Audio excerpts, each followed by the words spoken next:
जय हिंद, वंदे मातरम। साथियों, आज के इस वीडियो में टॉपिक ये है कि 12वीं पास अभ्यर्थी के लिए बिहार पुलिस वनपाल के लिए नई भर्ती आई है, जो अभी भी इस फॉर्म को आवेदन कर सकेंगे 12वीं पास अभ्यर्थी। तो इस वीडियो में आपको ये बताया जाएगा कि जिन अभ्यर्थी बिहार पुलिस वनपाल के लिए ऑनलाइन करेंगे, तो ऑनलाइन करने के बाद सबसे पहले उनका सिलेक्शन प्रोसेस में जो पहला प्रोसेस होगा वो होगा रिटेन टेस्ट। रिटेन टेस्ट के बाद और भी कई सारे टेस्ट लिए जाते हैं, मेडिकल टेस्ट, फिजिकल टेस्ट, लेकिन इसमें मेनली जो टेस्ट होगा वो आपका होगा रिटेन टेस्ट। क्योंकि यदि आप रिटेन टेस्ट को क्वालिफाइड करते हैं तो फिजिकल टेस्ट और मेडिकल टेस्ट में प्रॉब्लम नहीं होती है। मेनली जो आपको प्रॉब्लम होती है वो आपकी होती है रिटेन टेस्ट में। यदि आप सही से पढ़ रहे हैं तो आप रिटेन टेस्ट में भी क्वालिफाइड कर जाएंगे। तो इस वीडियो में ये बताया जाएगा कि रिटेन टेस्ट में आपका सिलेबस और एग्जाम पैटर्न आपका बिहार पुलिस फॉरेस्टर की न्यू रिक्वायरमेंट में क्या होने वाली है। यानी बिहार पुलिस फॉरेस्टर की न्यू एग्जाम पैटर्न और सिलेबस की ऑल डिटेल, ऑल इन्फॉर्मेशन इस वीडियो के माध्यम से स्टेप बाय स्टेप बताई जाएगी। और साथ ही साथ ये भी बताई जाएगी आपको कि बिहार पुलिस वनपाल में आपका फिजिकल रिक्वायरमेंट क्या होनी चाहिए, यानी क्या फिजिकल टेस्ट में आपका रनिंग कितना होगा और फिजिकल मेजरमेंट में हाइट वेट टेस्ट कितना होना चाहिए सभी उम्मीदवारों के लिए। तो आइए मेरे वीडियो पे कंटिन्यू बने रहिए, आपको बिहार पुलिस वनपाल के लिए संबंधित संपूर्ण जानकारियां इस वीडियो में मिल जाएगी। लेकिन उससे पहले आप सभी लोग से छोटी सी अपील है कि यदि आप हमारे चैनल पे पहली बार आए तो पहले चैनल को सब्सक्राइब करें, वीडियो अच्छी लगे तो वीडियो को लाइक करें, वीडियो को शेयर करें।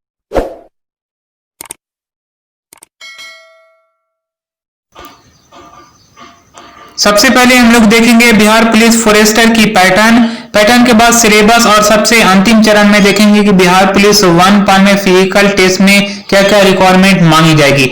जो फर्स्ट नंबर में यहाँ पे देख पा रहे हैं बिहार पुलिस फॉरेस्टर पैटर्न की बात कह लिया जाए तो यहाँ पे 4 भाग से आपके सवाल पूछे जाएंगे, यानी 4 विषय कह लिया जाए। जो फर्स्ट नंबर में यहाँ पे शो किया जा रहा है जनरल नॉलेज, जो जनरल नॉलेज से 15 सवाल पूछे जाएंगे और जो प्रत्येक जो सवाल होंगे वो 4 अंक के होंगे, यानी 4 मार्क्स के होंगे, यानी 15 सवाल रहेंगे और 60 मार्क्स के रहेंगे। इसी तरह आप 15 को 4 से यदि आप गुना करते हैं तो यहाँ पे 60 मार्क्स हो जाएंगे। इसी तरह सभी सब्जेक्ट से जो सवाल पूछे जाएंगे उसमें भी 4 अंक के सभी सवाल रहेंगे। नेक्स्ट यहाँ पे देख पा रहे हैं फर्स्ट में आप समझेंगे कि सामान्य ज्ञान से 15 सवाल पूछे जाएगा, ये पहला भाग हुआ आपका। सेकंड भाग यानी भाग 2 की बात कर लिया जाए तो रीजनिंग और गणित से इसमें सवाल पूछे जाएंगे, ये दोनों को ऐड करने के बाद इससे भी 15 सवाल पूछे जाएंगे, जो इसमें भी 60 मार्क्स हो जाएंगे। जो हम लोग इसी वीडियो में आगे चल के देखेंगे कि सिलेबस में कि रीजनिंग में किस टाइप से आपका सवाल पूछा जाएगा और गणित में किस टाइप से आपका सवाल पूछा जाएगा। उससे आपको ये अंदाजा पता चल जाएगा कि 15 यहाँ पे क्वेश्चन लिखा हुआ का मतलब रीजनिंग से कितने रहेंगे और गणित से सवाल कितने पूछे जाएंगे। नेक्स्ट यहाँ पे देख पा रहे हैं जनरल साइंस से भी सवाल पूछे जाएंगे, जो जनरल साइंस से सबसे अधिक सवाल पूछे जाएंगे। जनरल साइंस से 50 सवाल पूछे जाएंगे और इसी तरह 200 मार्क्स के जनरल साइंस से सवाल मार्क्स हो जाएंगे। अब यहाँ पे ये भी हम लोग देखेंगे इसी वीडियो में कि जनरल साइंस में फिजिक्स, केमिस्ट्री और भी सब्जेक्ट से इसमें जनरल साइंस में ऐड किए जाएंगे, जो टोटल मिलाकर 50 सवाल हो जाएंगे। यानी कि जनरल साइंस में एक तरह से कह लिया जाए तो 50 सवाल रहेंगे और 200 अंक के हो जाएंगे। अब उसके बाद चौथा भाग कह लिया जाए तो यहाँ पे अंग्रेजी और हिंदी भाषा से ये सवाल पूछे जाएंगे, जो अंग्रेजी से 10 सवाल पूछे जाएंगे और हिंदी से भी 10 सवाल पूछे जाएंगे। इसी तरह इसके 20 सवाल हो जाएंगे, यानी भाषा से 20 सवाल पूछे जाएंगे और ये 20 सवाल यानी 80 अंक के हो जाएंगे, 80 मार्क्स के हो जाएंगे। यानी कि साथियों जनरल नॉलेज से 15 सवाल पूछे जाएंगे, रीजनिंग और प्लस गणित को मिलाने के बाद इससे भी 15 सवाल रहेंगे और जनरल साइंस से सबसे अधिक सवाल 50 सवाल पूछे जाएंगे जनरल साइंस से, और भाषा में अंग्रेजी और हिंदी से पूछे जाएंगे, जो 20 सवाल इससे भी पूछे जाएंगे। यानी टोटल जो सवाल पूछे जाएंगे वो 100 सवाल पूछे जाएंगे, यानी 100 सवाल पूछे जाएंगे और 100 सवाल को सोल्यूशन करने के लिए आपको जो समय सीमा दिया जाएगा वो 2 घंटे का समय सीमा दिया जाएगा। और इसमें 100 सवाल जब हो जाएंगे तो ये टोटल मार्क्स जो होंगे वो 400 मार्क्स के हो जाएंगे, क्योंकि मैंने आपको ऑलरेडी पहले बता दिया जो प्रत्येक जो क्वेश्चन होंगे वो 4 अंक के हो जाएंगे। इसी तरह आप देख पा रहे हैं कि 100 सवाल और 400 अंक के हो जाएंगे, यानी जो 400 मार्क्स के हो जाएंगे। नेगेटिव मार्किंग की बात कर लिया है तो इसमें 1/3 नेगेटिव मार्किंग आपकी होने वाली है, यानी बहुत ही आपको सावधानी पूर्वक ही बनाना पड़ेगा सभी सवाल को। ये थी साथियों, आपको 4 भाग से आपके सवाल पूछे जाएंगे, यही 4 सब्जेक्ट से मेनली आपके सवाल पूछे जाएंगे। ये बिहार पुलिस फॉरेस्टर की एग्जाम पैटर्न थी। चलिए अब हम लोग देखते हैं कि एग्जाम सिलेबस में आपकी, यानी एग्जाम आपकी होगी तो सिलेबस में क्या क्या रहेगा, यानी जनरल नॉलेज से क्या क्या सवाल पूछा जाएगा, कौन कौन से उसमें ऐड किए जाएंगे, और भी रीजनिंग और गणित से। तो चलिए हम लोग स्टार्ट करते हैं सिलेबस के बारे में। तो अब हम लोग देख पा रहे हैं, यहाँ से सिलेबस देखेंगे बिहार पुलिस वनपाल के। यहाँ पे ये भी शो किया जा रहा है, पर्यावरण वन एवं जलवायु परिवर्तन विभाग बिहार सरकार ने वनपाल फॉरेस्टर के 236 पदों पर सीधी नियुक्ति हेतु लिखित परीक्षा का पाठ्यक्रम। यहाँ पे पाठ्यक्रम चलिए देखते हैं। 236 पोस्ट थी यहाँ पे जो वैकेंसी आई थी। यहाँ पे फर्स्ट नंबर में देख पा रहे हैं, जो मैंने आपको पैटर्न के माध्यम से आपको पहले ऑलरेडी बताया था कि सामान्य ज्ञान से 15 सवाल पूछे जाएंगे। जो यहाँ पे देख पा रहे हैं सामान्य ज्ञान यानी जनरल नॉलेज से 15 सवाल रहेंगे जो 60 अंक के रहेंगे। अब ये 15 सवाल रहेंगे तो कौन कौन से इसमें ऐड किए जाएंगे, जैसे सामान्य ज्ञान में यानी आर्ट्स में कई सारे विषय आ जाते हैं। तो यहाँ पे फर्स्ट नंबर में यहाँ पे देख पा रहे 5 पॉइंट है, ये पांचों पॉइंट से 1 या 2 या 3 सवाल पूछे जाएंगे। ये मैं स्पष्टीकरण से नहीं बोल रहा हूँ कि ये सेकंड वाला पॉइंट से 3 ही सवाल पूछा जाएगा, इससे 5 सवाल पूछा जाएगा। यानी कि ये जितने भी 5 पॉइंट है 1 2 3 4 5, ये जितने भी 5 पॉइंट है ये सभी 5 पॉइंट से 2-3 सवाल पूछे जाएंगे, यानी सभी 15 सवाल पूछे जाएंगे इससे, ये सभी को ऐड करने के बाद। जो फर्स्ट नंबर में यहाँ पे देख पा रहे हैं कि सामान्य ज्ञान में राष्ट्रीय और अंतरराष्ट्रीय महत्व की सामयिक घटनाएं से सवाल पूछे जाएंगे, यानी करंट अफेयर से सवाल पूछे जाएंगे जो अभी चल रहा है वर्ल्ड में और देश और पूरे दुनिया में चल रहा है, उससे सवाल भी पूछे जाएंगे। क्योंकि महत्वपूर्ण माना गया है सभी कॉम्पिटिटिव एग्जाम में करंट अफेयर्स से सवाल 4 5 या 6 सवाल पूछे ही जाते हैं, अधिक से अधिक करंट अफेयर से सवाल पूछे जाते हैं सभी कॉम्पिटिटिव एग्जाम में। तो आपको सबसे अधिक फोकस करना होगा करंट अफेयर्स पे।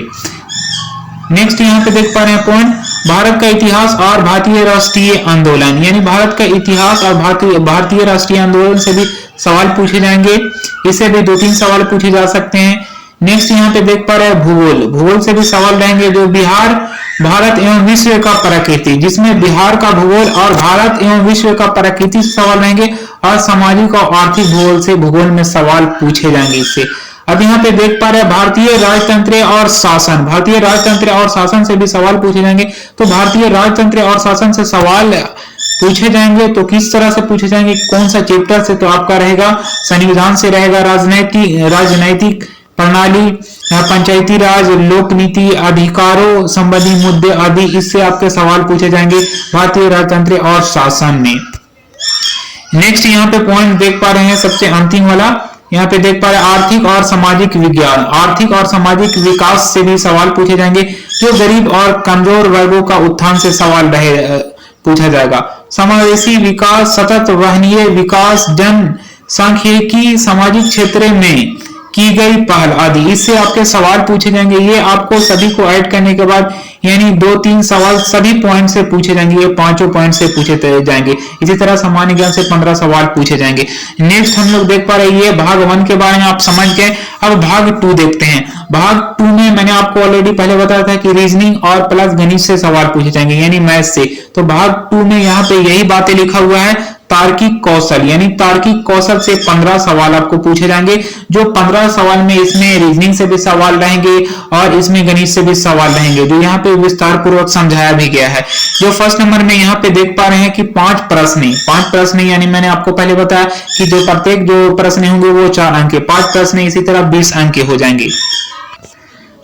अब ये तार्किक कौशल में जो आपके 5 प्रश्न पूछे जाएंगे तो किस तरह से सवाल रहेंगे वो यहाँ पे शो किया जा रहा है। फर्स्ट नंबर में यहाँ पे देख पा रहे हैं आधारभूत संख्यान, जो आधारभूत संख्यानन में ये सब पूछा जाएंगे, संख्याएं और उनके संबंध, विस्तार क्रम आदि, ये 10वीं स्तर से सवाल रहेंगे, यानी 10वीं कक्षा से ये 10वीं कक्षा के लेवल से ये सवाल पूछे जाएंगे आधारभूत संख्यानन से। उसके बाद हम नेक्स्ट यहाँ पे देख पा रहे हैं आंकड़ों का निर्वचन से भी सवाल पूछे जाएंगे। इसमें आपका चार्ट, ग्राफ, तालिका, आंकड़ों की पर्याप्तता से भी सवाल। 10वीं कक्षा के स्तर से सवाल पूछे जाएंगे। नेक्स्ट चलिए हम लोग देखते हैं कि तार्किक कौशल में और भी 10 सवाल कौन कौन से पूछे जाएंगे। जो यहाँ पे नेक्स्ट पॉइंट पे देख पा रहे हैं, तार्किक कौशल एवं विश्लेषणात्मक क्षमता से भी 5 प्रश्न पूछे जाएंगे जो 20 अंक के हो जाएंगे, यानी कि 5 उधर हो गया और 5 यहाँ पे, 5 5 10 सवाल इससे भी पूछे जाएंगे। सामान्य मानसिक योग्यता से भी 5 प्रश्न पूछे जाएंगे और इससे भी 20 हो जाएंगे। तो यहाँ तक आप सभी लोग समझ गए कि ये इससे 5 सवाल और इससे 5 सवाल और यहाँ पे 5 सवाल आपके पूछे जाएंगे। इसी तरह आप देख पा रहे हैं कि तार्किक कौशल में जो 15 सवाल पूछे जाएंगे। यहाँ तक आप सभी लोग को समझ में आ गया होगा, मुझे उम्मीद है। नेक्स्ट यहाँ पे देख पा रहे हैं भाग 3। भाग 3 में विज्ञान से 50 प्रश्न पूछे जाएंगे जो 200 अंक के होंगे। इसे बहुत आप ध्यान पूर्वक देखेंगे और समझेंगे। फर्स्ट नंबर में यहाँ पे देख पा रहे हैं कि इसमें विज्ञान में भौतिक शास्त्र से भी सवाल पूछे जाएंगे, जो भौतिक शास्त्र से 15 सवाल पूछे जाएंगे। अब भौतिक शास्त्र से 15 सवाल पूछे जाएंगे तो इसका स्तर रहेगा वो 10+2 के स्तर से ये सवाल पूछे जाएंगे फिजिक्स से, इससे 15 सवाल पूछे जाएंगे। अब नेक्स्ट यहाँ पे देख पा रहे हैं कि विज्ञान में रसायन शास्त्र से यानी केमिस्ट्री से भी सवाल पूछे जाएंगे, जो 10+2 के स्तर से सवाल रहेंगे, यानी 12वीं के स्तर से सवाल पूछा जाएगा, इससे भी 15 सवाल पूछे जाएंगे। यहाँ से आपका फिजिक्स 15 हुआ और केमिस्ट्री 15, यानी 15-15 30 सवाल हो गए। अभी 20 और बाकी है विज्ञान में। उसके बाद यहाँ पे देख पा रहे हैं थर्ड पॉइंट पे निम्नलिखित विषयों जीव विज्ञान तथा गणित में से किसी एक विषय का चयन कर प्रश्नों का उत्तर दिया जाएगा। दोनों विषयों के अंकों का मान समान होगा। यानी कि अब 20 प्रश्न की बात करी है तो 20 प्रश्न में जिन अभ्यर्थी के पास अगर इंटरेस्ट है कि वो जीव विज्ञान में 20 प्रश्न सॉल्यूशन करना चाहते हैं या गणित में 20 प्रश्न सॉल्यूशन करना चाहते हैं, जिन अभ्यर्थी के पास उनके रुचि के ऊपर है, अगर वो गणित में 20 सवाल सॉल्यूशन करना चाहते हैं तो वो ले सकेंगे ऐसा। और अगर विज्ञान में 20 प्रश्नों को सॉल्यूशन करना चाहते हैं तो वो जीव विज्ञान भी ले सकेंगे। यानी कि जीव विज्ञान, बायोलॉजी या मैथमेटिक्स, ये 2 सब्जेक्ट में से कोई एक सब्जेक्ट आपको लेना होगा जिसमें आप इंटरेस्ट रखते हैं, जिसमें आप रुचि रखते हैं, और उसमें आपको ये 2 सब्जेक्ट में से 20 सवाल एक पूछे जाएंगे। यहाँ पे ये भी शो किया जा रहा है जीव विज्ञान से भी आपका सवाल पूछा जाएगा, वो 10+2 के स्तर से सवाल पूछा जाएगा। और गणित से भी यदि आप गणित को चूज करते हैं तो उससे भी 10+2 के स्तर से सवाल पूछे जाएंगे, 20 सवाल पूछे जाएंगे। यहाँ तक आप समझ गए होंगे। इसे मैं और भी थोड़ा छोटा कर दिया। उसके बाद यहाँ पे देख पा रहे हैं कि विज्ञान में जो 50 प्रश्न पूछे जाएंगे वो फिजिक्स से यानी भौतिक शास्त्र से 15 और रसायन शास्त्र से 15 और 15 करने के बाद यहाँ पे 30 सवाल हो जाएंगे। अब 20 जो सवाल बचा वो जीव विज्ञान या गणित से आपको कोई एक सब्जेक्ट चूज करके इससे 20 सवाल सॉल्यूशन करने होंगे। इसी तरह 50 सवाल हो गए विज्ञान से। आप इसे स्क्रीनशॉट ले लें, मैं इसे और भी थोड़ा जूम कर रहा हूं, आप इसे स्क्रीनशॉट ले लें ताकि आपको अच्छे ढंग से समझ में आ जाए। ये थी साथियों भाग 3 विज्ञान। भाग 3 विज्ञान के बाद हम लोग नेक्स्ट देखते हैं। यहाँ पे देख पा रहे भाग 3 विज्ञान शो किया जा रहा है। नेक्स्ट यहाँ पे भाषा का ज्ञान, यानी भाग 4 में आपका भाषा का ज्ञान यानी भाषा से सवाल पूछे जाएंगे। जो भाषा से अंग्रेजी और हिंदी दोनों भाषा से सवाल पूछे जाएंगे। जो फर्स्ट नंबर में यहाँ पे फर्स्ट पॉइंट पे ये शो किया जा रहा है हिंदी भाषा का ज्ञान। इससे हिंदी भाषा से 10 प्रश्न पूछे जाएंगे। जो इस प्रश्न पत्र का उद्देश्य हिंदी भाषा में अपने विचारों को स्पष्ट तथा सही रूप में प्रकट करना तथा गंभीर तर्कपूर्ण गद्य को पाने और समझने में उम्मीदवार की योग्यता की परीक्षा करना है। जो फर्स्ट नंबर में दिए गए गद्यांशों को समझना, सेकंड में शब्द प्रयोग तथा शब्द भंडार, थर्ड में हिंदी व्याकरण, यही आपका हिंदी विषय से सवाल पूछे जाएंगे। अंग्रेजी भाषा का ज्ञान 10 प्रश्न लिखा हुआ है, 10 प्रश्न 40 अंक, यानी प्रत्येक जो प्रश्न होंगे वो 4 अंक के हो जाएंगे। इसी तरह 10 प्रश्न है तो 40 अंक हो जाएंगे। यहाँ पे अंग्रेजी भाषा में भी वैसे ही लिखो है जैसे कि आप हिंदी भाषा में अभी आप समझे, यानी अंग्रेजी में भी आपका एक स्टोरी रहेगा, उस स्टोरी को पढ़ना है सही से और उसी स्टोरी में से आपको सवाल का आंसर देना होगा वहीं पे। नेक्स्ट यहाँ पे देख पा रहे शब्द शब्द प्रयोग तथा शब्द भंडार। शब्द प्रयोग शब्द भंडार से भी रहेंगे। ये अंग्रेजी भाषा के बारे में मैं बता रहा हूँ। अंग्रेजी व्याकरण की बात कर लिया जाए तो आपको ग्रामर से भी, इससे भी कुछ सवाल पूछे जाएंगे। यानी ये तीनों को ऐड करने के बाद अंग्रेजी में 10 सवाल पूछे जाएंगे और हिंदी में भी 10 सवाल पूछे जाएंगे, यानी भाषा से 20 सवाल आपके पूछे जाएंगे। ये थी साथियों बिहार पुलिस वनपाल की सिलेबस।